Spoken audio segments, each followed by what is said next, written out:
నాలుగో అపోహ, మనకి లక్షణాలు లేకపోతే క్యాన్సర్ లేదని అనుకుంటారు కొంతమంది. అండ్ కొంతమంది డయాగ్నోస్ ఎలా వస్తుందంటే రొటీన్‌గా లైక్ టెస్టింగ్ కానీ స్కానింగ్ చేయడంలో అది బయటపడుతుంది. సో చాలామంది పేషెంట్లు అడుగుతూ ఉంటారు, లక్షణాలు లేకుండా కూడా మనకి క్యాన్సర్ వచ్చే ఛాన్స్ ఉంటుందా అని. సో ఇది మనము చూస్తుంటాము. ఎస్పెషల్లీ మనకి తొలి దశలో ఉన్నప్పుడు క్యాన్సర్ అనేది అవి లక్షణాలు తెలియదు మనకి. బయట ఉంటే మనకి ఏమన్నా మెడలో గడ్డలు కానీ అలా మనకి తెలుస్తుంది. లోపల ఛాతీలో కానీ కడుపులో ఉన్నప్పుడు మాత్రం అది మనకి స్కానింగ్ త్రూయే బయటపడుతుంది. అందుకే మనము రెగ్యులర్ స్క్రీనింగ్ కానీ చెకప్స్ కానీ అడ్వైస్ చేస్తాము పేషెంట్స్కి.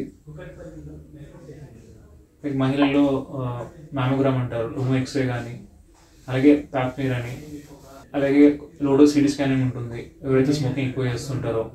సో వీటి వల్ల ఏమవుతుందంటే మనకి లక్షణాలు లేకున్నా కానీ క్యాన్సర్ అనేది డయాగ్నోస్ అవ్వచ్చు.